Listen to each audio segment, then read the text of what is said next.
feared and feared through Killarney. Now I'm back to hitching with the wind. But if Mickey Flynn should ever find me, I'll throw me caution all behind me and square off on that son of a bitch again.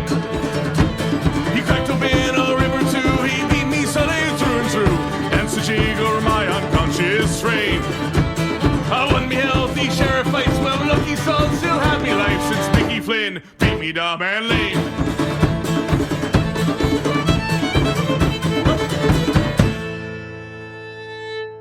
Hey, welcome in everybody tonight to the Chasing the Pennant podcast. We are chasing the pennant tonight, and we are going to be chasing the pennant very soon by next week as our Phillies are back in camp. I am Joe Boric on my first show hosting here with Shane Mead, Andrew Santangelo, and the great, of course, the funny, everybody loves him, Biscuit. And I will start with Biscuit. How you doing tonight, Biscuit? Thank you for that very warm introduction, Boric. I feel like, I always wonder, not to get off topic, but I'm a very insecure guy, and I always want to make sure everyone likes me. Don't be. And off the bat, I knew you were my biggest fan, so thank you for that very warm welcome. I am good. I'm happy to be here with you guys and talk some Phillies. You're welcome, Biscuit. You're welcome, Biscuit, and my partner in crime on my podcast. How you doing, Andrew? I'm doing very well, thank you. Another good day. We are now 8 days away from opening day, so I'm very excited. 7 days till opening day in baseball in general. But just went to spin class today again, and then today is Jersey Thursday, so today I'm representing my red Aaron Nola jersey again. Right on. Nice, beautiful, beautiful. I got his shirt as soon as I went to the game. When I went to his debut, it was about a millisecond after I walked into the stadium. So yeah, that was a very fun. And then of course we have the founder of our wonderful podcast and network, one of them, Shane Mead. How you doing tonight, Shane? What's going on, Borg, man? I'm excited to have you hosting for a change. I listened to your show and Andrew's show over there at True Philadelphian Sportscast, so this will be a good one. Yeah, I'm excited to be hosting. I love doing a show with you guys, and it's my first time hosting. So let's get right into it. Where our first topic, like I said, we're back in camp. The boys are back in camp. Everybody looks jacked. I love how that works, how everybody gets in better shape after it seems like no one was going to do anything for 3 months. But we'll start with Shane. Shane, what do you feel about camp so far, and who has impressed you the most just from following the Twitterverse or the Instagram verse, whatever you follow, to stay up on all things camp? The center field battle, man. I'm excited. There's, you have the Kingery route. If he doesn't play second, you have Adam Hazley, who is my guy. I fall in love with prospects. And then you have Roman Quinn out there impressing. That's going to be a fun battle in a time where I feel like most of our positions are pretty set in stone right now. But hands down, that's the best. And outside of that, this is the most personality that we're seeing from these guys. So for me, it's just good to see that all these guys are loose, they're having fun, and they're meshing well as a team at this point, and it's pretty important. Yeah, I completely agree with you. Hazley's another guy. Andrew knows how much I loved him too. I think we screwed with him when we sent him down last year, and then did the whole launch angle thing, where we had a rookie complain about our hitting philosophy. So that's how you know your hitting philosophy sucks, when a rookie complains about it, as well as our pitching philosophy last year and Zach Eflin as a youngster. But I agree with you. And the big thing with Quinn is he just needs health. He's a skilled player. He's great. He has speed. He has on-base percentage. He just needs to stay healthy. If he can stay healthy, that platoon can become deadly for us potentially. So I completely agree with you on that. And I'll go to Andrew on this one as second. Andrew, what do you think about camp, and what has stood out to you so far the most? Yeah, I'd say one of the first things is, Shane, you hit it spot on with the personality of this group. I think it's been a lot of fun watching these guys enjoy themselves coming in, especially during this time. But like seeing Andrew McCutcheon every day, you get a new video of him dancing and having fun. Obviously, Harper's done his stuff with the JT signing. So just everyone's taking a different spot on this team, and then you hear things like leadership roles. And I don't know if you guys heard this, but when I was watching the first game, the inter-squad game stream the other day, they were talking about how one of the first things Gregorius did when he came in was he went straight up to Gene Segura, put his arm around him and said, "You got this. Don't worry about changing positions. You'll be fine." And he kind of coached him into that third base role. So I thought that was pretty cool in terms of personality, because I think it's something the team's lacked these last couple of years. So I'm very excited to see that. Vince Velasquez in the game the other day, I'm not going to buy too much into it yet because we kind of saw him in spring training before kind of do really well, but it seemed like he had a lot more movement on his pitches, and he wasn't really missing spots yesterday. Added a cutter. What was that? Added a cutter. Yeah, and he looks different. It looked pretty good. It made me pretty excited, and hopefully the new pitch will help him, especially if he wins that starting spot, because I think that's one of the things he's lacked is that extra pitch. Yeah, well, I think Velasquez might prove me wrong just if he continues to do that cutter, and he might become the starter, and Nick might become the reliever. But we'll see what happens in due time there. But I agree with you; those guys looked impressive. Everybody in camp has been high energy. Jay Hay has also looked very good in camp. I know Alex Carr has been tweeting about that a lot, and he's obviously a high-energy guy, Josh Harrison, so he's another guy that's looked good. But Biscuit, who's somebody that's impressed you, or an overall team, anything that's impressed you about us so far in camp this far? Well, we kind of just touched on it, but going back to the pitching, I think all the starters who we've seen so far have looked at least, they look sharp. Obviously you can't use this stuff to kind of predict what's going to happen starting next week. But, let's be real. Zach Wheeler looked really good the other day. Vinny Velasquez did as well. Today, Nick Pivetta and Jake Arrieta threw very well, too, I believe. And I didn't even know this, and I had the game on. Pivetta had a no-hitter going. He had a handful of walks, but he didn't give up any hits during his stint. So they all looked really good. In terms of position players, it's nice to see that JT still has that beautiful arm. I don't know if you guys got to see it today, but he threw literally sign him. Yeah, amen, dude.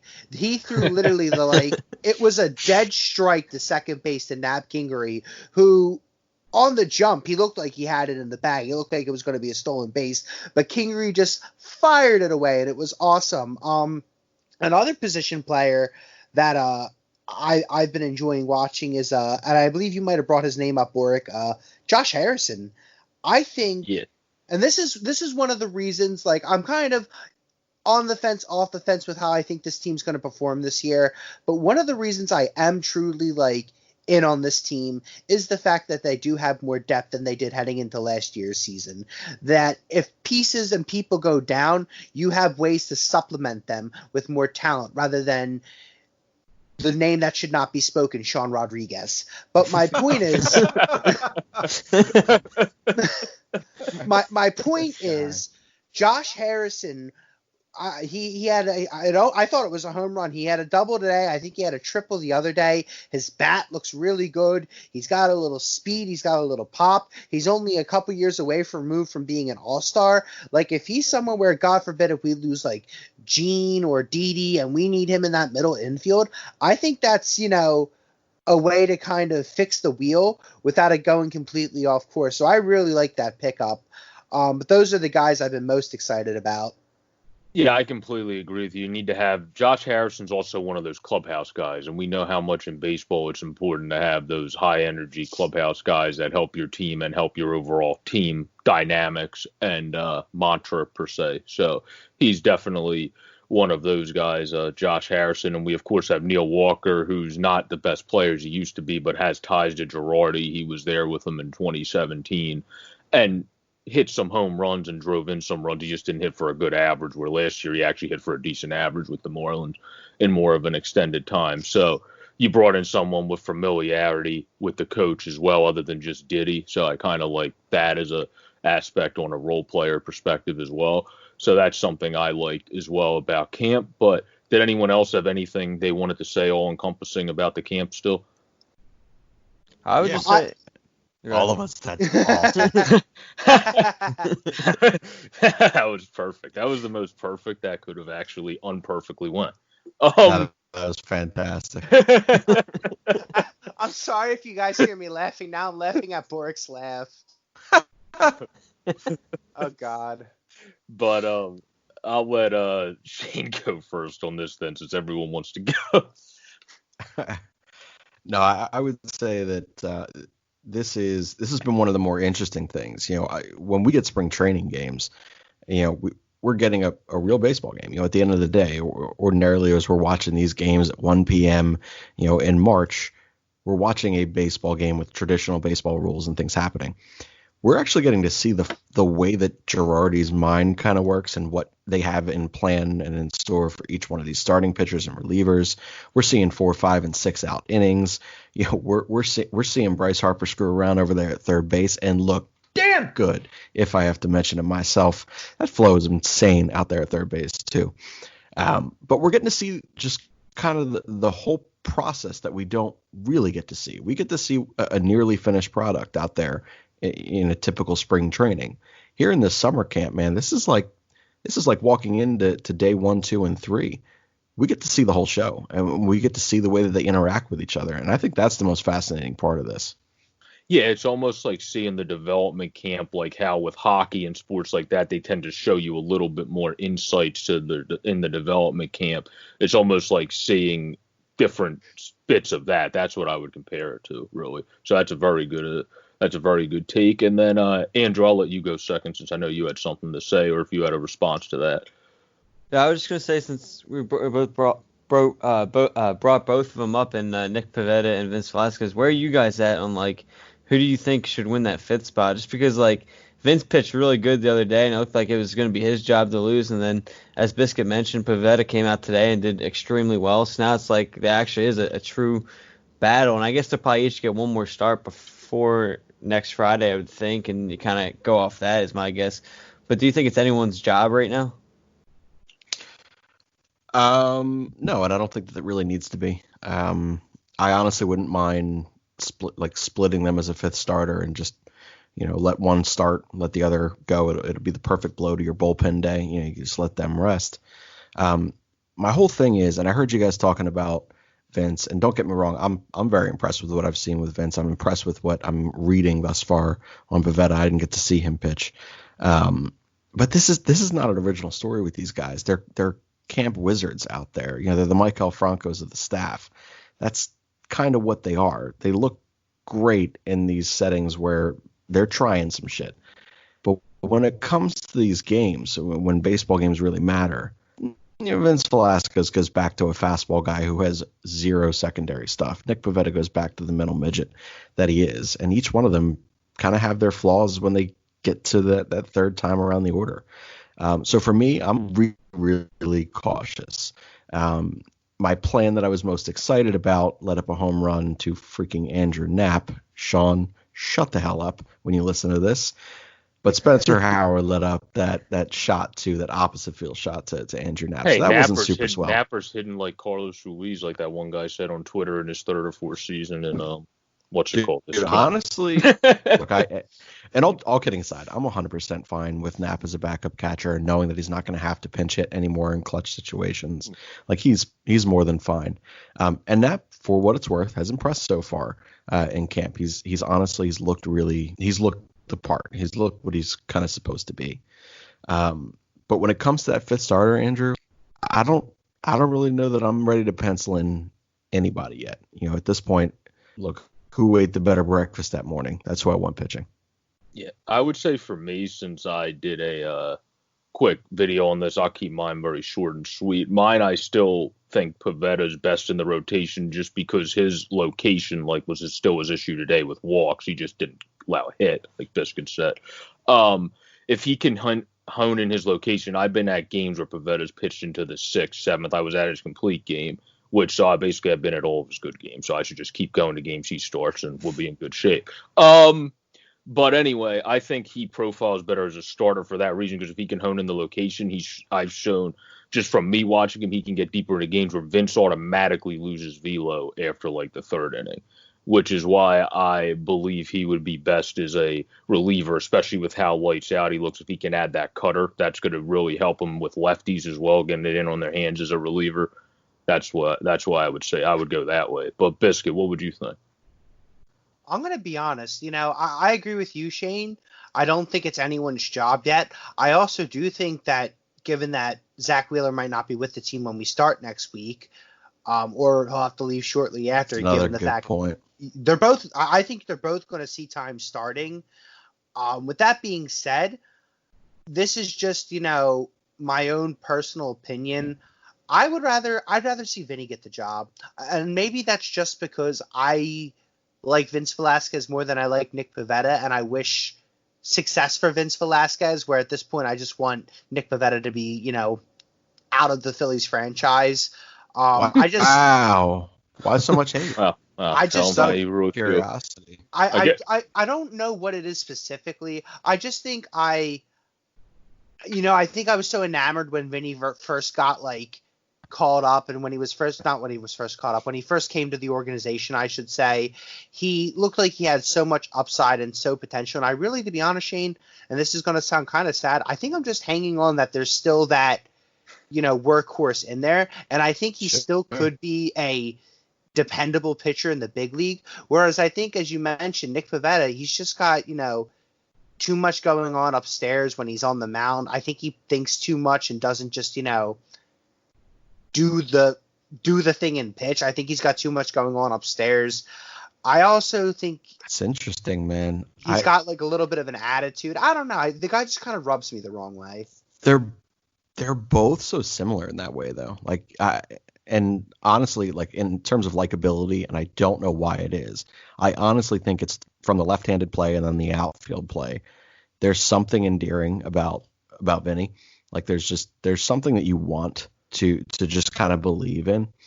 He's maddening as hell. Honestly, he's more maddening than Pivetta to me, because I don't believe Pivetta to be as talented as I believe Vince Velasquez to be. But they both have that smug, arrogant type of thing. I will say Pivetta has a punchable face. Of anyone on that team, he has an incredibly punchable face. But when you take a look at their personalities and the struggles and the way that they struggle, it's very similar. So it's weird that you're so one side on the Vince Velasquez side. I would assume that you'd kind of see both in a similar light there. So that's pretty interesting. I think the thing is that maybe when I see Vince Velasquez show emotion, I think he's frustrated with himself, but I think Pivetta is more the outspoken one, where he voices his anger more. I also think, as you mentioned, the play in left field, the play when he threw with his left hand, the guy is a true athlete.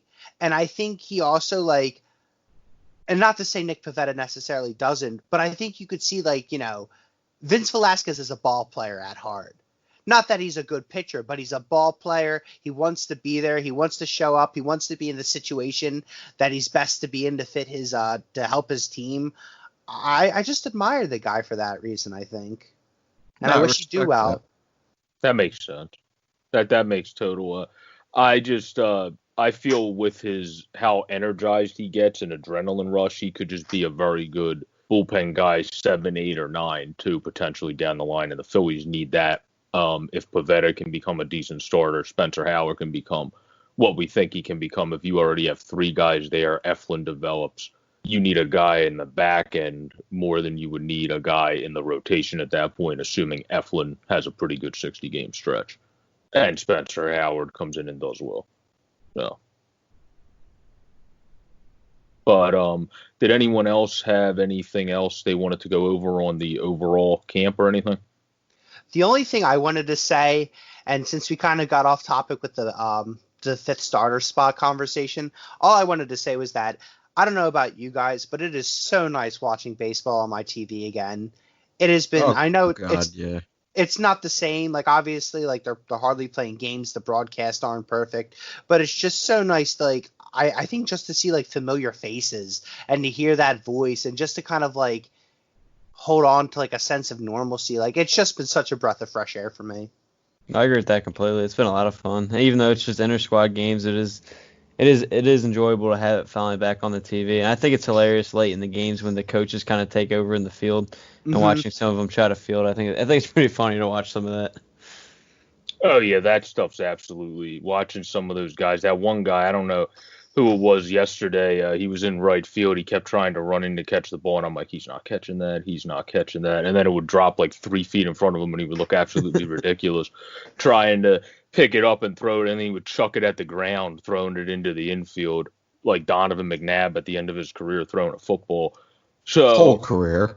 I was like, oh, well, this is interesting watching this. But no, that's all good points by you guys. But now I think our Can next. I just say one more thing Yeah. about the camp?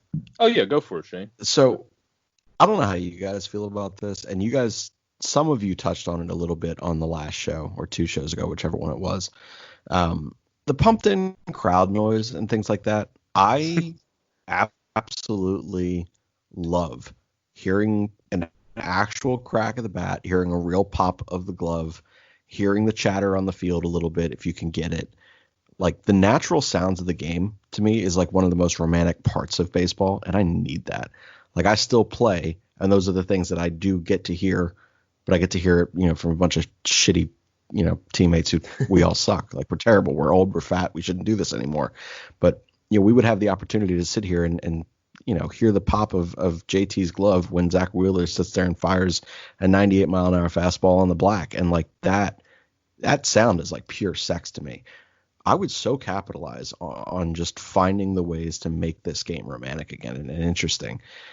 And that fake crowd noise and throwing in, MLB The Show this year, I just think that sucks. And Boric, I think it was you that was mentioning how the sound, like the game doesn't always match what's really going on in the game. It doesn't at all.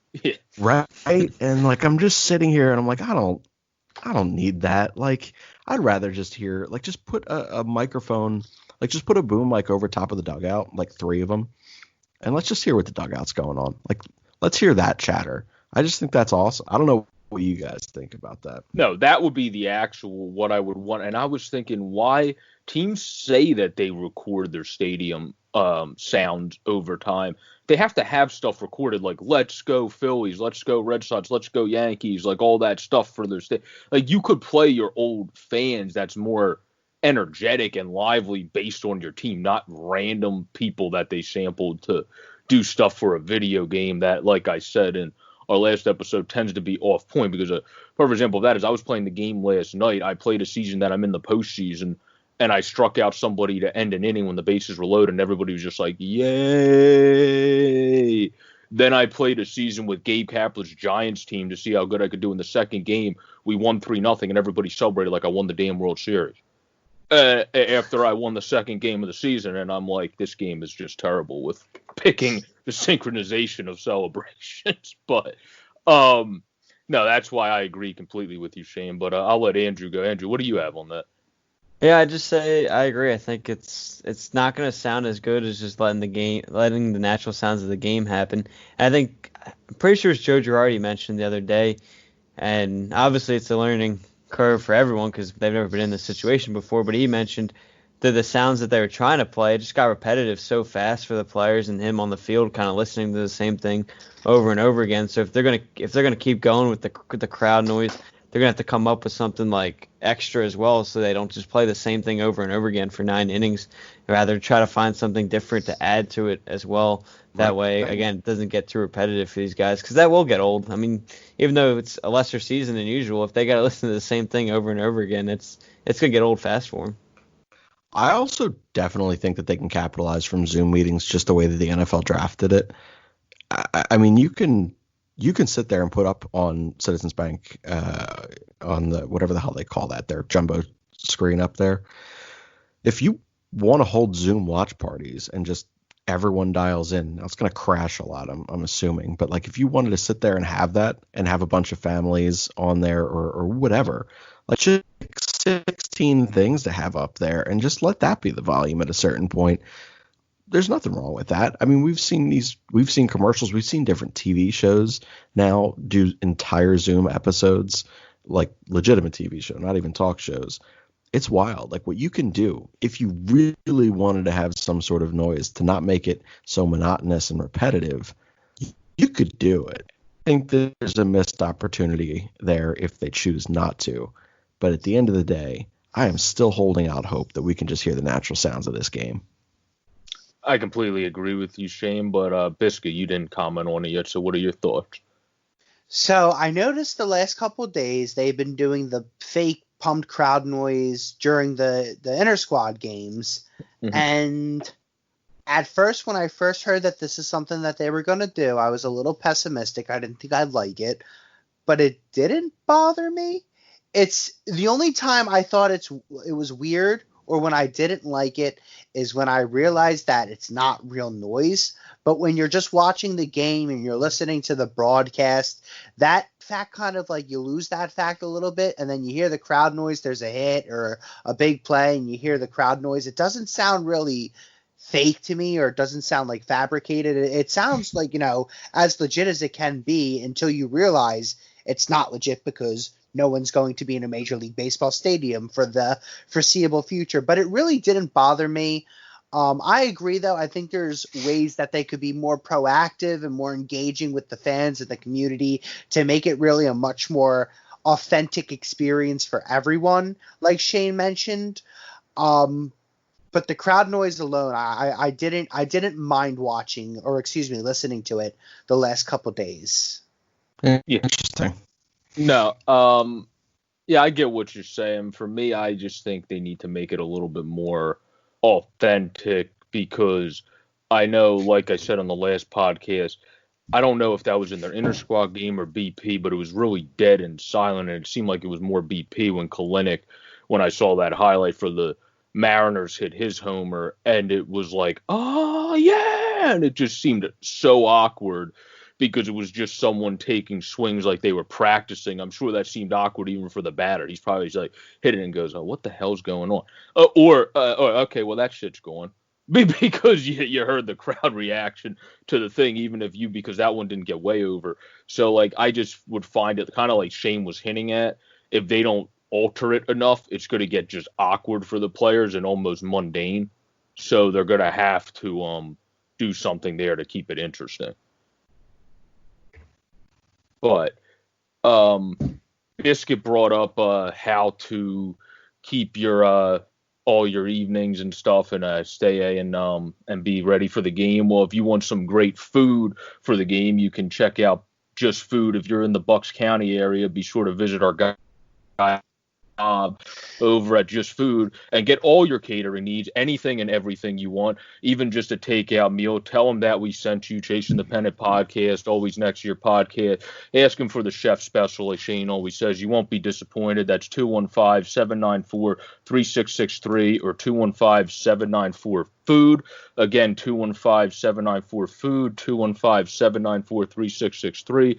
Visit our guy, Asian Rob, and you can ask for the chef special, get a takeout meal, brilliant food over there. We love him. He loves us. He loves you guys. Visit him and get your great grub for the game. And we are back. I just got now. chicken princess the other night. It was so fucking good. It was so fucking good. Everything this guy does. I mean, I picked up, so I had originally went for crab cakes to bring home for Stephanie. It's her favorite thing from there, right? Mm-hmm. And, this little older woman's in there, and I'm keeping like 37 and a half feet distance between me and her because I want to respect this. And she gets the last two crab cakes there. I'm like, but she's older.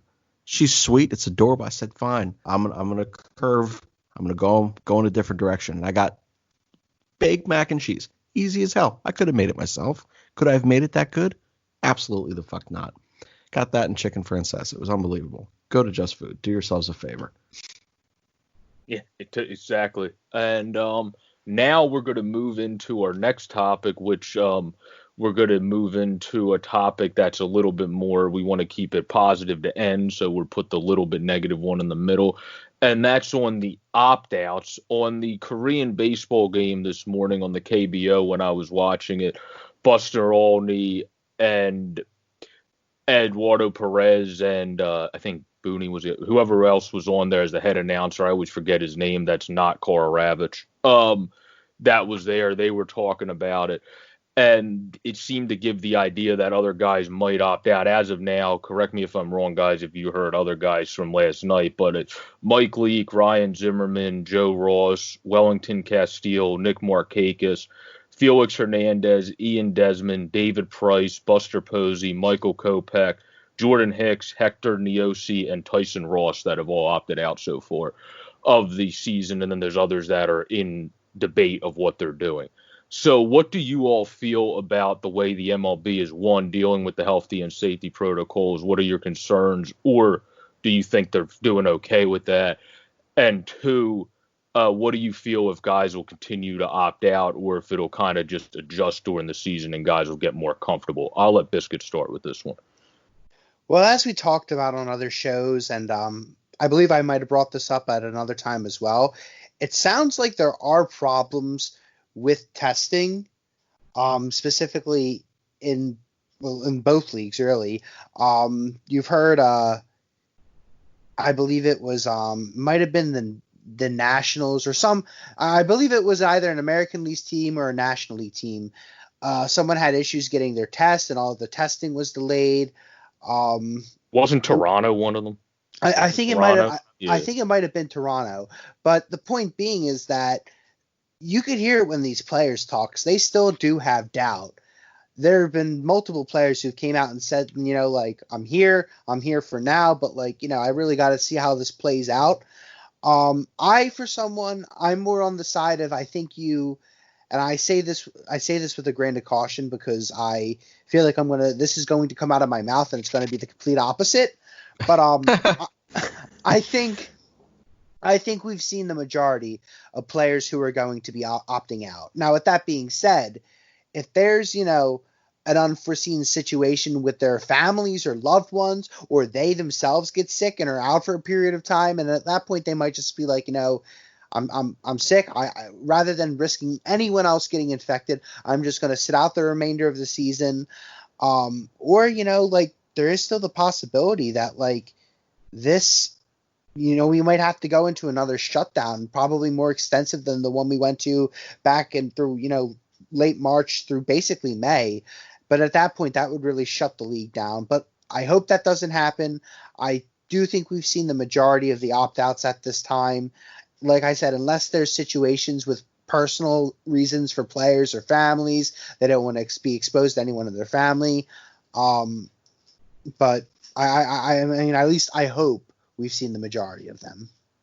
Yeah, and that's understandable, because if anything comes up in a family, any way that anybody opts out for health reasons, and everybody has to understand, whoever comes at somebody on Twitter for something like that is just not a good individual. But yeah, people have to opt out for their own reasons. And the one thing for me that's interesting is how the COVID rates go, and when people go for their paternity leave, if there's a spike in those times that they're gone, I think those people will be the people to heavily debate, do I really want to go back? Especially if there's a spike in those 5-7 days that they're gone. Those are the people that I look at the most. But Andrew, what do you think on that whole issue with the health protocol, as well as if you think there will be any more opt-outs? First, I think a very bad sign is the struggle that these teams are already having and making sure these cases get done. And I think it is concerning, because you have all these players' health at risk here every time that these tests get delayed, because you don't know who has it or whatever, especially when these guys are traveling. It's not like they have the luxury of the NBA and NHL, who are in the same bubble, or supposed to be in the same bubble. And if they didn't have it the previous day, they most likely don't have it the next day, even though you're still waiting on the result. But if they just follow protocol, there's a good chance they don't have it. While these MLB guys are having to travel back and forth, and there's no actual guidelines in place, and especially when these teams are going from home games to the road. So I think it is concerning the way that the MLB has this set up, because I don't think there was enough put in place to kind of keep these guys from doing extra stuff. So you're putting a lot of trust into these guys' hands, and then on the other end, the league isn't doing what it fully can to get these tests right away. So it is concerning in that sense. Biscuit, you mentioned that the people might leave because of family stuff, and I think it's one of the reasons why this will never end. And I think you always got to be ready for a player to back out.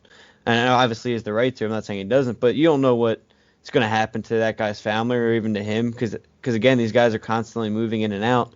You don't know when something's going to come up, and I think that's why this whole season, I don't think there is ever going to be a point where you can say, okay, that was the final guy to opt out. That was the final two guys to opt out, because it's such a weird year and it can change in any given second, any given day. That these guys it's gonna be constant. Like, you're gonna start the season with a certain amount of guys, and by the end, I really think there's gonna be a handful that are gonna back out by the end of the season, just because. I mean, think about Zach Wheeler when he does leave, when he travels. I don't know if you guys know if his family's living in Philly yet, or if where he's got to travel back home to have his baby. But say he travels somewhere, and I mean, not necessarily he gets it, but if that necessarily area gets worse, he might say, okay, I'm going to take a few extra days here and make sure everything's okay, and he's going to wait extra time, and then maybe that leads to him eventually backing out. And obviously, again, with Biscuit, you mentioned maybe having to shut down again in terms of the whole world. That's kind of the direction we're heading. And I mean, we had 22,000 more cases today than we did yesterday as a whole country, so that's obviously concerning in itself. We went up from 50,000 to 72,000, a little over that. And you look around and see which states are doing that, and when I did the math, there was a little over 66% of those case numbers are all from states that have baseball teams that these teams are going to travel to. And I mean, just look at the Phillies. They got to go down to Florida twice, in Tampa and Miami. There are two teams there. I don't know how many times they have to play at Miami, but they had close to 14,000 cases today. So obviously, when you're traveling like that, there is no given safety. There is no given that you're going to get it. So it's all just up in the air. And with that being said, it's never going to come to an end on these guys, because they're going to I think you're going to get some cases possibly where someone has to back out in the playoffs if they get it. And who knows, if a teammate gets it, another guy from that team might just back out. That way they don't get it. So it's going to be an interesting season, that is for sure. Yeah, well, you brought up a good point there about talking about all the protocols where it kind of leaned in. And I'll let Shane comment on this first, because that brought us to another good topic. Do you think they focused on the wrong things when coming back and then realized, oh, crap, we didn't focus on all these other things the NHL and NBA focus on to be more honed in, like Andrew said, with all the protocols?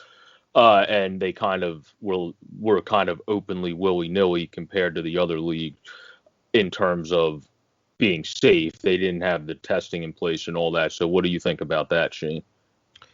I am honestly shocked that baseball is also not in a bubble.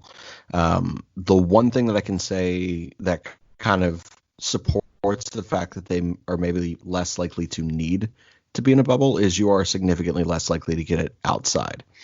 But I don't think anyone is fearing the game interaction itself. People are fearing the planes. People are fearing the hotels and the restaurants and who's preparing their meals. It's all of those other things. It's not necessarily, what's going on between the lines, so to speak. So in that respect, I am still a little shocked at this point that baseball did not opt to go in the direction of a bubble. I think, just as Andrew said, this situation is fluid, and we're going to see guys opt out right before the season within these next 7 days. We're going to see guys opt out after the first week. We're going to see cases jump, I'm sure, and straight through the playoffs, and postseason and World Series. Like, this is not, I mean, it's obviously not a traditional season, but I don't think there's any real way to gauge what we're about to see. And it's terrifying. I don't like to be overly negative, but in this particular case, I consider this to be a pretty realistic view. There is the very strong possibility that all of these sports come back and are faced with, just as Biscuit and Andrew said, a shutdown again. I don't know the likelihood that this entire season is completed, the 60 games plus postseason. Do I think that a bubble would have helped it? Maybe. But when you start to see individual states have, their own philosophy and their own approach to this, we're starting to see, as we mentioned in our text before this, Washington Nationals potentially with less than a week before opening day, or a week before opening day, may not be able to play their games in Washington at this point. How many other states are going to run into that issue? What does that do for the travel plans for all of these teams? Is this something that an entire team is going to have to back out, like we've seen in the MLS or whatever the hell the soccer league is. I'm not a soccer guy. It's concerning all the way around. The MLS. That's great. Well, I'm basically a soccer guy now for the fact that I bet on it, but I loathe soccer. But no, I think that at this point, the thing that I would recommend to everyone is enjoy baseball while we have it right now. Enjoy sports as they are coming back, and continue to be cautious, and not to make this a full statement about, be a person, but wear the masks, do the necessary things to help get this thing moving in a positive direction again, because we don't want to see these things come back for a few weeks or a month and a half and then shut down again. But it's impossible to tell at this point. It really is. One thing that you brought up, Shane, that I agree with was the part about the bubble.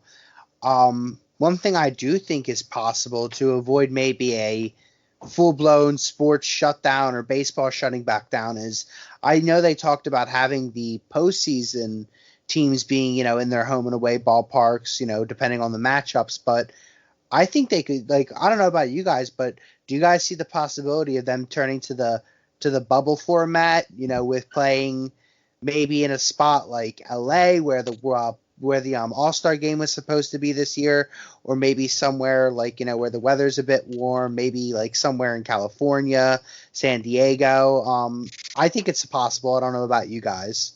Well, we talked about that at work, man. I think that's sorry, Bork. I think that's a really real possibility. It would not shock me. First of all, I hope baseball's already working on this plan. I hope that there is some sort of conversation right now saying, let's find somewhere a little densely populated, warm, or that's not densely populated, excuse me, that's warm, that we can go out there and we feel comfortable in placing, what could end up being the 30 teams in this league in these 2, 3, 4 cities that are fairly close to one another. I would hope that it's a conversation they're having, Biscuit, and that it's something that if it comes down to it, it can be a seamless transition where, hey, everyone pack up. This is your quote unquote all-star break. This is your bye week, so to speak. Everyone's getting tested when we get there. We're back in 10 days. I just don't know the likelihood that is something it's not something I trust baseball to be doing or the conversations to be had, but I hope they are. Yeah. I think that's important to note is especially when as the season goes through, even if they say you find a way to finish the 60 games, and hopefully it's something they're talking about, but after the 60 games, not even necessarily just throughout the season, but after the 60 games, you play the playoffs in a bubble, and you go to maybe you go to a state where there's two teams that there's a state with two teams in it, and that stadiums are within a couple hours of each other, where you won't have to fly. You can kind of just go on a bus or something. Say, I don't know, you go to California. I mean, California's bad though, so I don't know if you want to go there. But you get the two LA. That's what I was going to say. The two LA teams there, obviously, of San Francisco, so there's a lot of stadiums there. Or maybe you go to Ohio. I think Cleveland and Cincinnati is fairly close in terms of that, if you're being able to take a bus. Or maybe you say, okay, the American League playoff, I guess it'd be cold by then. The playoffs would be normal time anyway. But so you play all the American League games in the Cleveland Stadium, and then all the National League playoff games in Cincinnati Stadium, and then whatever happens in terms for the World Series, you kind of play it there in a neutral location. But you bubble somewhere where you can kind of contain it within a few hours of each other. You can travel. I don't know how far Miami to Tampa Bay would be, so I don't know if that would be another option. Or obviously New York's would have teams. So I think there's a couple options there. Maybe you pin down into a state and just stay there. I think that could be a possible playoff option if you have to bubble. Yeah, well, Florida, just like California, would have to obviously lessen its caseload, and their governor would have to get a brain in the next couple months in order for that to be a possibility. I'm not very political, but just had to throw that jab out there. That's just the problem. I feel like all the states with multiple stadiums are the worser ones just because they're bigger. Like California, Texas. Like Texas is obviously really bad right now, and then they have the Rangers, Astros. So I think just because they're bigger, they're usually the worser states. But Pennsylvania's been doing well for the most part. So maybe you go to PNC and Citizens Bank. Yeah, that could work. That could work with how good PA's been doing. That's one of the things that I was thinking too, because that is a farther. I'm pretty sure Florida was several weeks of miscomputed numbers. By the way, I don't know that. I mean, I'm not saying Florida's doing well by any stretch, but Well, that's still I don't think that the up numbers are good as severe as well. They're moronic down there. They always have been and will be. But no offense to those listeners who are from Florida. No, there's a couple. Florida man. But yeah, just I'm pretty sure that something came out that those numbers were incorrectly computed. Yeah, you could just say we're talking about the politicians, not the people, when you say that. That's not going to offend anybody if you say they're pretty moronic and then leave it at that. I don't think that'll offend anybody in Florida. I don't think they like them either. Anyway, yeah, I like that idea of a bubble. I thought that was the best idea.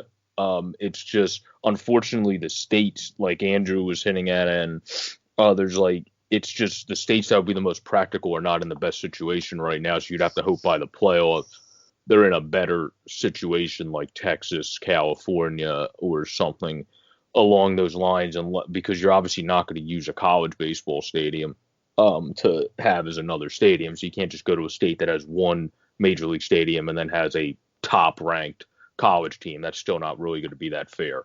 So it's going to be interesting to see what happens. But did anyone have any other thoughts on that or potential hub cities or anything? My on base percentage is 667 right now. So I mean, if some shit hits the fan, I'm ready to go. Yeah, I'm surprised your league. I guess stuff's actually starting up. I was surprised when you said you're actually doing stuff, dude. So I'm just waiting for this shit to stop. Gotcha. But you're actually playing right now, though. You said though, right? Oh yeah. No, stupidly enough, we are. Gotcha. We're outside. It's fine. I actually have a question, not to get off topic. Do people wear masks when you guys play, Shane? No, but all of our restrictions are pretty similar to what you'll see with Major League Baseball. At this point, we're required to wear masks when we're on any complex until we get to the stadium. So once we step into our dugouts and stuff, we're assumed to be fine. So you can wear a mask. You don't have to. But same thing, no throwing the ball around, after strikeouts. We're exchanging baseballs more frequently than we ever had been before. Limited to no actual physical celebration. So, unless you're tapping tops of helmets with people, that's about it. But other than that, no licking your fingers, no. So I can't pitch because I don't have shit on a curveball anymore. And no spitting. So it's just weird, but you make do. Yeah, it's all adjustments when you don't have that. They talked about that on MLB Network, I know, and they said the spitting, the licking their fingers, they weren't supposed to do it in Korea either, and you see people do it on TV all the time, and no one gets called out for it anymore. So that's just a thing that's natural to everybody, really, in a sense. All that type of stuff, the sunflower seed, all that stuff not being a part of the game is going to be a lot different. So for the players, not for the fans, obviously. I tried making us wear masks. I have a Joker mask now, a Joker Gator mask. Thing is badass.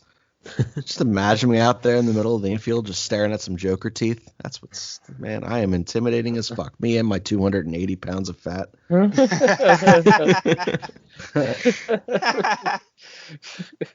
God, dude. But continue, Bork. Sorry.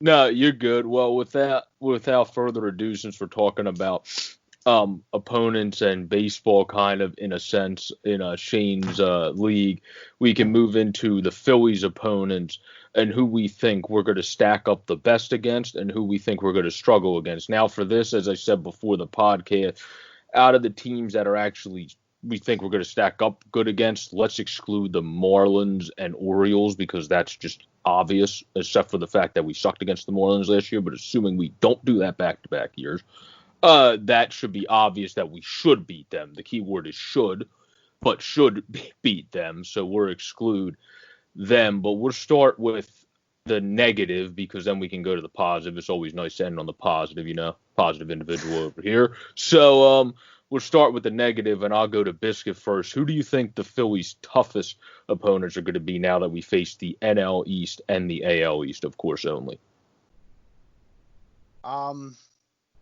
It could, you know what, like, there are 8 teams out of when you combine the 2 divisions that are looking to compete, whether it's for division spots or just to kind of make, progress as a young rebuilding team like the Blue Jays are. But everyone is looking to kind of take that next step forward in both of these 2 divisions that are now combined. Obviously, I would say the most scary is probably the Braves, really. I was going to say the Yankees, but we only really faced them the 4 games. They, even though we're going to play those 4 games and we're 2 in this kind of like mega division with them in the AL East, or with the AL East and the NL East, but the Braves are still really the team to beat in this division. We really only had that good series against them to start the season last year, and that season at the end of the season where I think we took 2 or 3. But in the middle, all those other games, they really beat up on us. But it really could be any of those 8 teams. One of those teams is going to be the Phillies' Achilles heel for this year. I'm just not really sure which team. But if I had to, make a guess right now, I would stick to our own division, and I would say the Braves. That's a good team. That is definitely a good team. Deep roster, even have other young kids that could make their mark this year. So that's definitely a very good team to pick. Shane, I'll let you go numero dos on this one. So what are your thoughts? Not too dissimilar from Biscuit over there. I feel like every team is good that we play, and then if those that are not definitely have our number. It's just going to be a grind of a 60-game schedule. So I'm going to take kind of a slightly different approach. I actually think the team that is going to give us the most fits I'm sorry, Biscuit. It's going to be the Mets. They continue to be this overlooked. I know, man. I'm sorry. They continue to be this overlooked shit show of an organization. DeGrom's hurt, Syndergaard's hurt, but they just up and down the lineup. They have guys that can mash, and they have guys that are just really tough outs. Their bullpen is improved. Edwin Diaz is definitely not going to be as bad as he was last year, or as inconsistent as he was last year.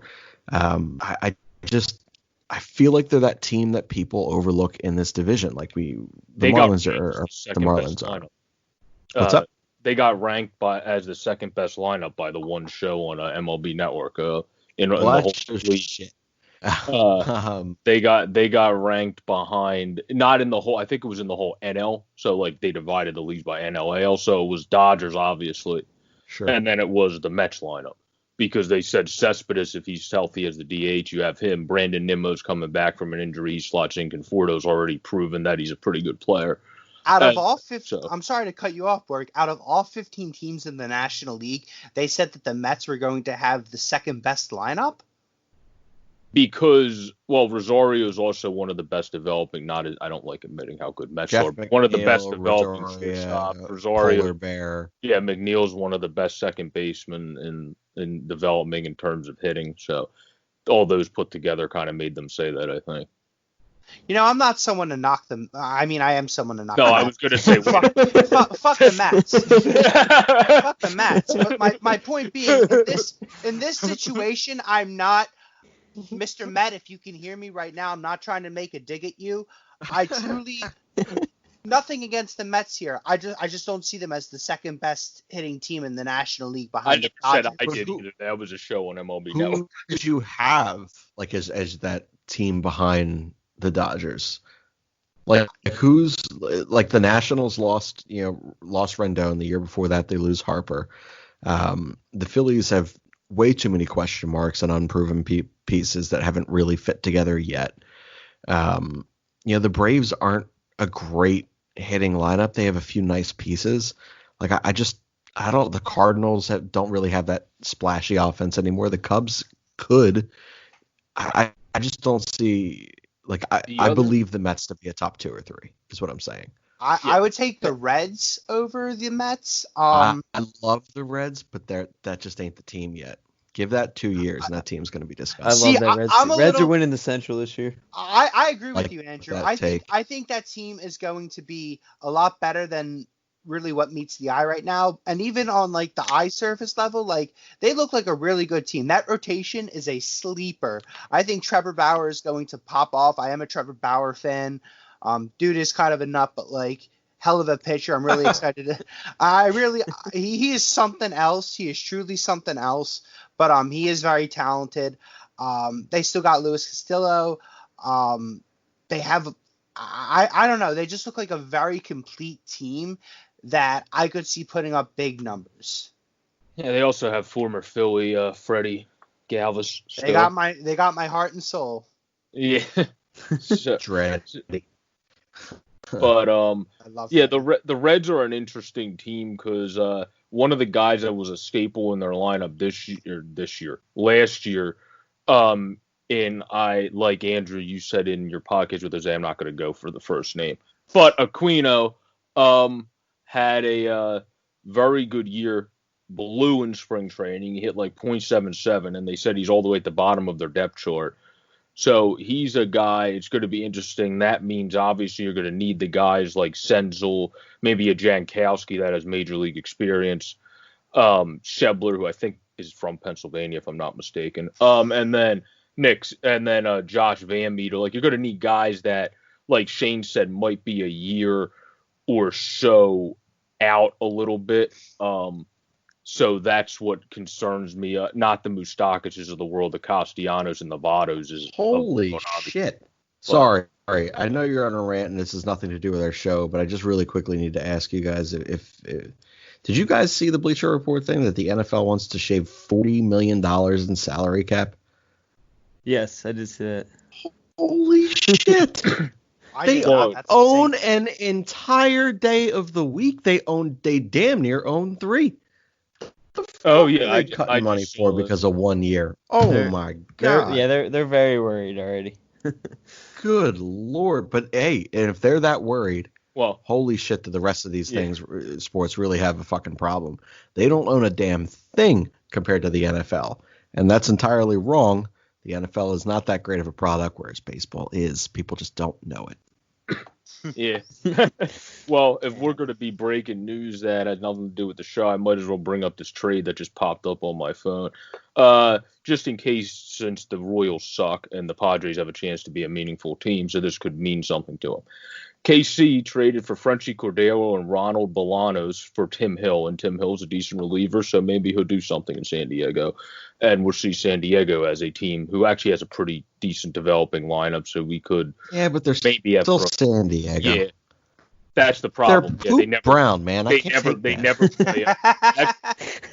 They never play up to what their whole potential is. That's my issue with them. No one gives a shit. It's San Diego, man. There's a million other things to like. Walk outside and just stand still. That's more pleasurable than going to the ballpark there. It's just gorgeous. Here in Philly, the weather fucking sucks. Everything sucks. We have sports. That's why it's important. That's why our teams work. Go to San Diego. Sports are the last fucking thing you need. Walk outside. There's dime pieces fucking everywhere. It's also beautiful in terms of, I haven't been there, but my mom's been there a few times, and I've seen some pictures of it in terms of like sight lines and like the way that neighborhoods and how everything is in San Diego. It's one of the cleanest areas of California. So I did not specify those dime pieces to be women specifically. They could be men for those of you who are interested. That's fine. Or scenery. Everything's beautiful. Everything. I would never fit in. I was just about to make the joke about myself. Me and Biscuit would never fit in. But no, that's that lineup discussion's interesting because I think it almost by default. I think they just picked the Mets because they have the lineup that you look to and you would just be the most safe. You got to figure that out. Yeah. We got to all sit here and text through this. We'll have a group chat about it. We'll put out an article of what we believe the top lineups in the NL and AL are. We'll do it that way. Yeah. Yeah, well, the AL is a lot more of a discussion up for debate, I think, for the top lineup even than the NL. Where the NL is just obviously the freaking Dodgers. Where the AL, you could say it's the Yankees, but then when you look at actual stats, it becomes debatable. But we'll get into that at a different point. But I wanted to get your guys' opinions on. We went to our stiffest competition. Who do you think the Phillies? Who do you like us matching up against this year? Who do you think we're going to handle pretty well? And I'll let Shane start with this one. Everyone besides the Mets. I think this is a year where we actually shock some people. Philadelphia's notorious for playing up to the competition and then down to the competition. I don't fear the Braves as much as I should, and I own that. They're an organization that makes a lot of great moves. We're an organization that makes a lot of shitty moves. They have a lot of young talent. We do not. I shouldn't be as confident, but I do believe that we'll handle the Braves this year. The Nationals I never fear, and I do believe last year was a legitimate fluke. The one aspect of the Nationals that I do fear is Scherzer. Until that guy can't pitch and proves to not be able to pitch for like 3 years straight, I will forever believe he is the top pitcher in baseball. I would never want to match up with him in a game that means something. Overall, it's such a weird year, and so like Didi is on a prove it deal. JT needs to get paid. Harper needs to show that last year's second half wasn't a fluke and that the first half was something that was a fluke. Rhys Hoskins has to bounce back. Gene Segura is about ready to go to another fucking organization. Every single player on our roster has to come in with that Philly fuck you attitude. And I don't think a lot of other organizations and cities really have that problem right now up and down their lineup. I think that makes us a really dangerous team. I think everyone outside of the Mets is in trouble. That definitely makes sense. That's some very good points. And Andrew, I'll let you go second on this topic. Who do you think we stack up the best against? And do you have any response to what Shane said?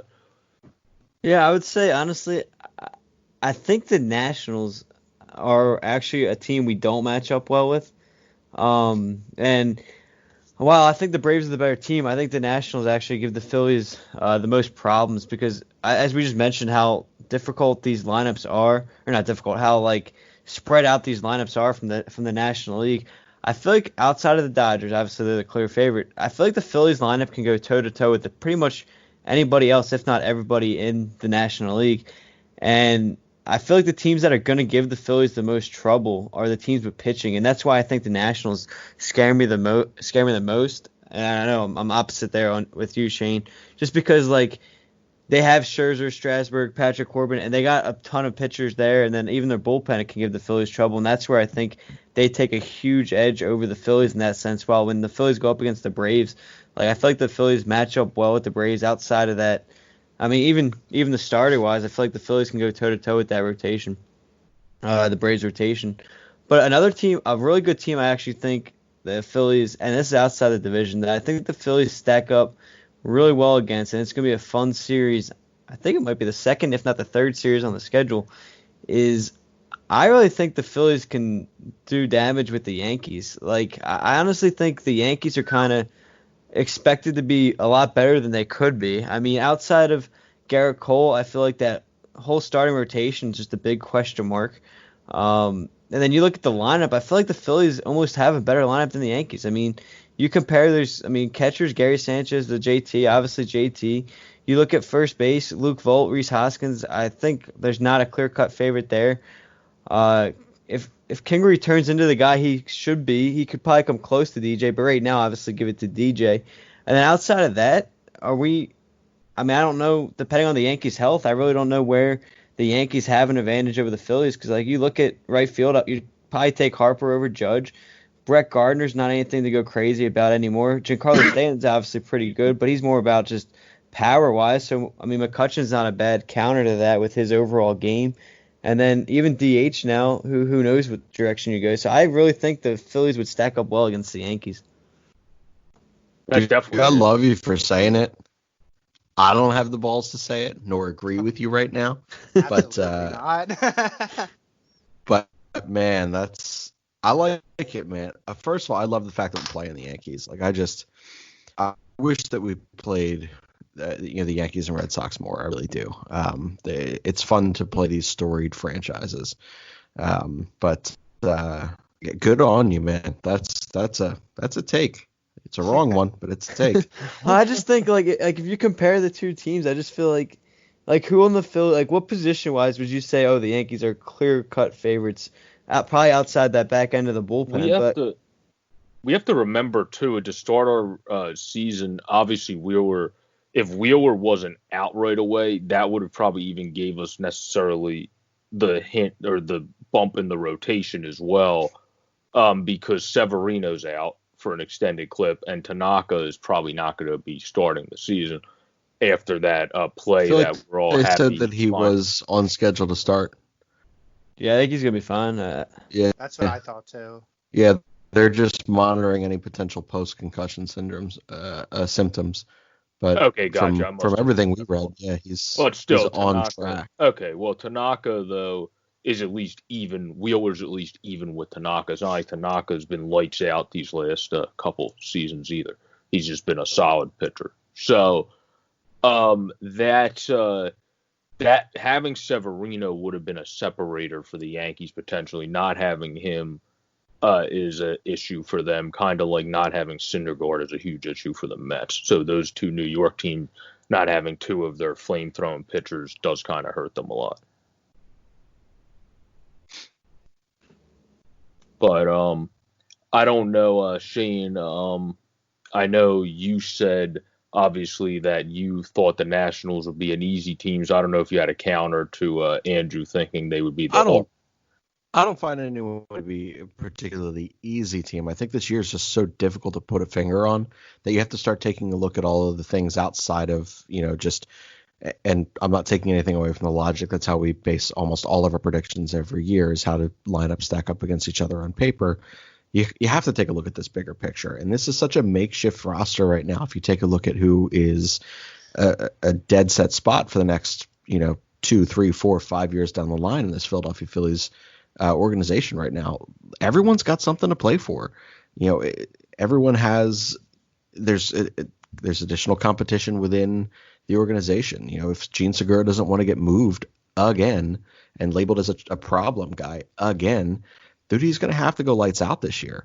And I just, that makes this team very dangerous to me. And we play for a city, and in a city that is different than anywhere else you're going to play. Like, we are just a different breed of human here in Philadelphia. And I mean that in the most endearing way possible. But there is an incredible amount of passion that goes into this city and towards our sports teams. And I do think that's enough to lift you when you really need it. So it's not that I don't fear the Nationals. He brought up all very valid points. I'm not super high on anyone in that rotation aside from Scherzer. I've never liked Patrick Corbin. I still think he's kind of a fluky guy. I don't foresee this being an excellent 6-year contract. I always fear the elbow for Strasburg. He throws smoother now than he did when he first came up. But we've hit him well.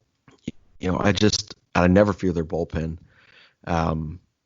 There's not a whole lot of teams I look at right now, again, aside from the Mets, that I sit there and say I legitimately fear. Oh, and I'm not saying I fear the Mets. I just think that'll be the team that, as Biscuit said, someone's going to have our number. It's got to be the fucking Mets. Gotcha. Well, then I'm really, really, really interested to see what Biscuit's take is on the teams that he thinks we have a chance to beat, because I could see this being a very, very nice rant in response to that potentially. So, Biscuit. I mean, for the easiest team in the mega division between the AL East and NL East, good morning, Baltimore. It's going to be the Orioles. Every time, I'm sorry, I'm sorry, I had to do it. Every time I think of the Orioles, I just think of, I don't know if anyone's ever seen Hairspray, but just, little Tracy Turnblad, and singing through Baltimore. Oh God. This is why you're everyone's favorite. Because of my eccentric theatrical background. But yeah, it'll oh, thank you, Shane. I do appreciate that. I appreciate the compliments tonight, guys. You're making me feel so great. But obviously it's going to be Baltimore. They're probably the team I'm like, okay, like they should be able to win all of these games. I'd be very surprised if we at least didn't win the majority of them.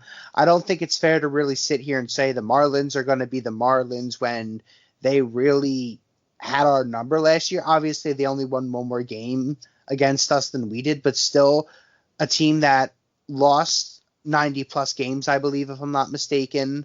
You should be able to have a much better record than 10-11 against them.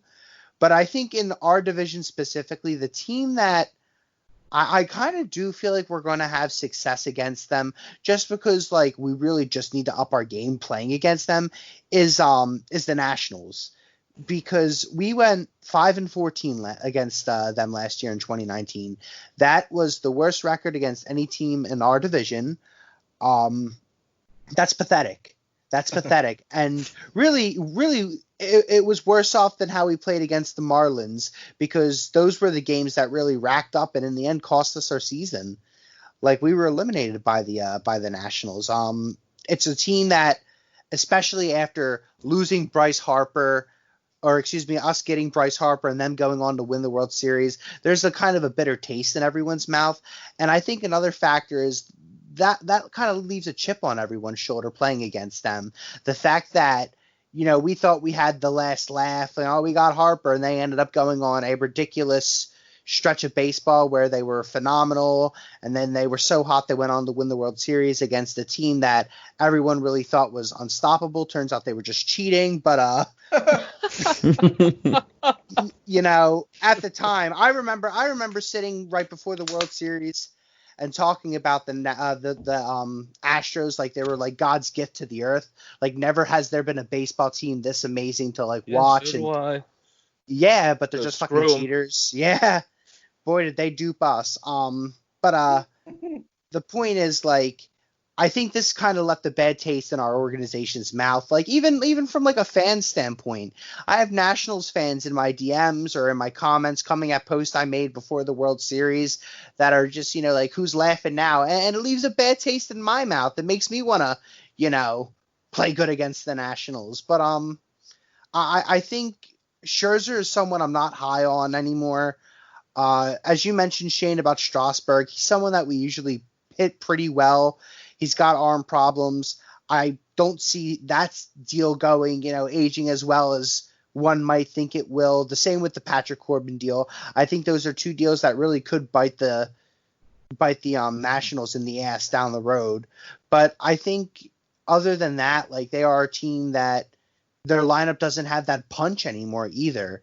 They don't have Rendon, and I don't know about you guys, but I thought he was a full-blown Philly killer. I hated when he was up the bat, and I think that kind of knocks them down a peg.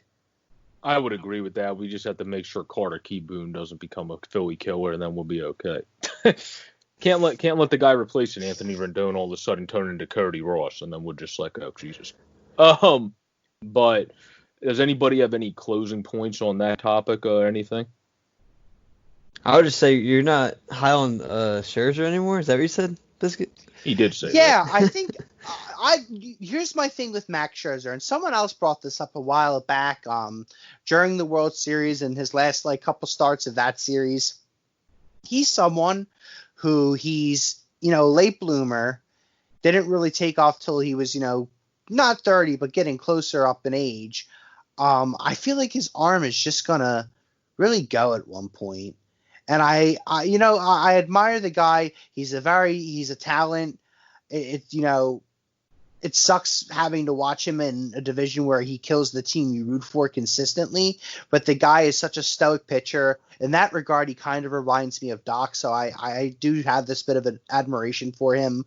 But at the same time, like Doc, I think he's just going to kind of almost hit a wall.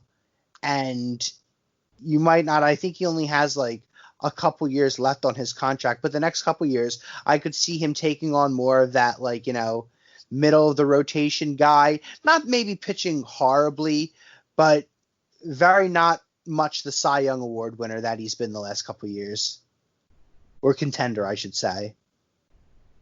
Okay. That just surprised me. That's why I asked, but no. I hope you're right. I hope you're right because obviously I want That to would be Lester very Scherzer, helpful. but Yeah, that would be Like, very helpful. I still another think guy. he's one of the top in the NL. Oh well, I mean, right now he is just because he hasn't collapsed yet, like I think he will, and rightfully so. The guy's a phenomenal pitcher, and part of me, like, I don't want to wish a demise of a career on anyone, as unless it's maybe a Mets player, but that's besides the point. But I don't know, like I think he's getting up there in age. He didn't. He was still sharp this year, but he had injury problems. He was out. He was sidelined a couple times. I don't think he pitched great in the playoffs either. I didn't think he was anything too spectacular. I think he had maybe one or two good, really solid starts at best. I didn't think he was anything too, I don't think he was Max Scherzer is what I'm trying to say.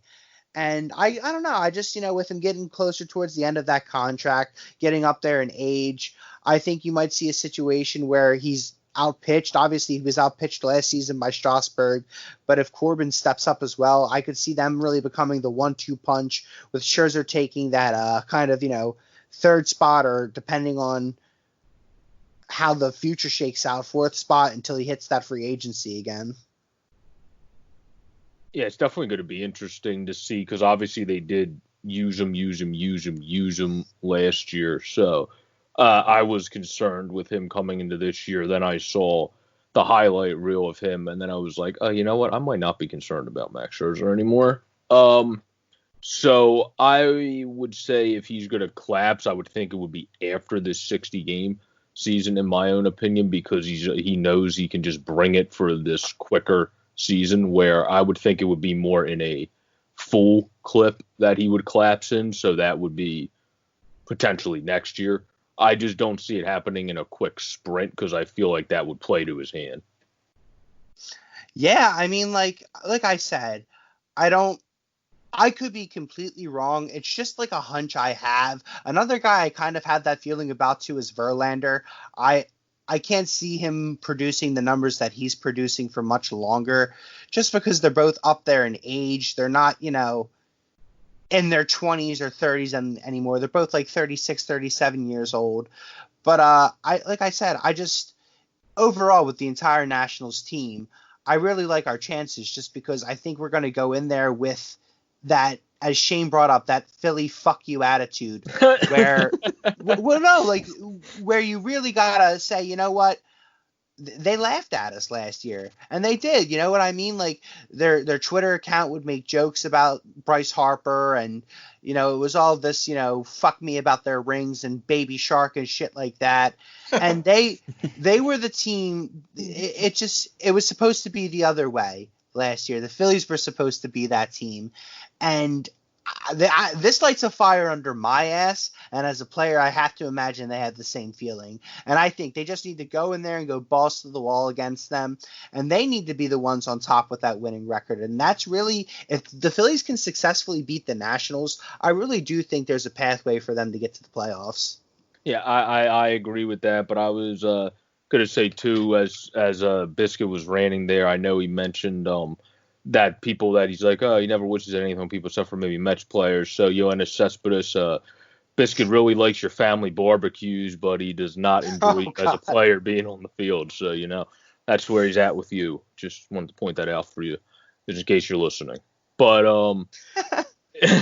now that we are entering the wrapping up point, I don't know if you guys had any final. Well, I know Biscuit has closing thoughts, but I don't know if anybody else in Andrew or Shane had any closing thoughts for tonight's podcast. So I'll let Shane go first. You got anything to wrap it up? Oh, my God. I was laying down for a second while everyone else was talking. My final thoughts are I've gotten old real fast. I didn't realize I had to lay down in the middle of a podcast again just to crack a back. But no, look, man, I'm so excited. As Biscuit said earlier, we have baseball on TV again. As weird as it may be, as non-traditional as it may be, it's back. And if you're leaving the home, if you're still out working, whatever it may be, just take all the necessary precautions that we possibly can. Not that we want to continue to make these kind of statements, but it's important. The quicker that we all make the right choice, the quicker we can restore some sort of normalcy, and we can look forward to a better, more complete season in 2021. Yeah, I completely agree with that and echo everything you just said. And then Andrew, any closing thoughts from you? Basically the same thing. I'm very excited for the season, and if you guys think about it, as weird as it sounds, at this point next week, the first game will be over. The Yankees and Nationals should be over. So that's just weird to think about. At this point next week, their first baseball game will already be over, and we will be hours away from the Phillies. Wow. Yeah, that is remarkable to think about. Stuff is moving fast. It's great to see. Like we say, we are on this podcast chasing the pennant. We're going to be doing that soon. But I'll give, because I know Biscuit's final thoughts are going to be absolutely marvelous and great with a rant again. I'll give mine first. Everybody be well, be safe. Like Shane said, continue to wear a mask and do what you got to do. I know Sean Doolittle echoed it. Like everybody in society's basically got to do their part in order for sports that we love watching to get through their season, especially baseball, because they didn't decide to do a hub for some reason. So that makes it even more difficult. So everybody has to do their part to bring these caseloads down. And then I believe the Phillies, again, my closing point is going to be, I believe the Phillies are going to do really well whenever he's back. And he's going to be motivated from being the happiest holly jolly person on the planet from having his first kid. Zach Wheeler, I believe, is going to have a great season and be top 5 in the Cy Young, like I said in our last podcast. So then I'll say that as my closing point again and turn it over to Biscuit. Biscuit. Well, as I've been mentioning for my final thought, the last couple of shows I've been on, my final thought is staying consistent, and it is staying the same until this no longer needs to be a final thought, and that is the Phillies need to extend Jacob Tyler Realmuto to an extension of at least 5 years worth well over $120 million. JT Realmuto is not an expendable player. He not only is the best catcher in baseball, but he is a potential Hall of Famer. He has a cannon of a fucking arm, can swing the bat. He really is the franchise's next, star catcher after the great Carlos Chooch Ruiz. He's also a great clubhouse guy, and I'm getting agitated the more and more I have to sit here and think of reasons why they should, continue to sign this guy, because they should just get it done. So I will keep it at that tonight. And like I said, this will be my final thought until Jacob Tyler Realmuto is extended for a long time with this organization. Yeah, my final thought's likely to be about Zach Wheeler for a while until Rob thinks he's actually a good pitcher. So that's likely to stick for a good point until I, convince him. Maybe he'll be like a little tipsy one night and then listen and be like, now he makes a really good point, and then that'll just stick for a while. But anyway, this has been a wonderful podcast. We will send you now over to the Jackdaws. If you like our intro and outro music, be sure to follow them on Facebook or at the www.thejackdaws.com. They're an Irish folk rock band. They're also on Spotify. You can follow them on there and listen to them on there. And then their Patreon, be sure to support them on there, since during these times, obviously, there's no shows. So be sure to support them on there. They make wonderful music, Irish folk music. I'm obviously, well, you don't know because we don't do video yet, but I'm an Irish person myself. You can tell, you'll be able to tell right away when we do start doing video. So follow the Jackdaws. They're an awesome band. And if you love our intro and outro music, you're going to love all their other stuff. But this has been Chasing the Pennant podcast. We are going to be actually chasing the pennants, like Andrew said, a week from tonight. For Andrew Santangelo, Shane Mead, and Joseph Biscuit, I am Joe Boric. Have a great and safe night, everybody. Peace out, everybody. A fighting man I used to be, revered and feared through Killarney. Now I'm back to hitching with the wind. But if Mickey Flynn should ever find me, I'll throw me caution all behind me and square off on that son of a bitch again. He cracked open a river too, he beat me Sunday through and through, and such eager my unconscious frame.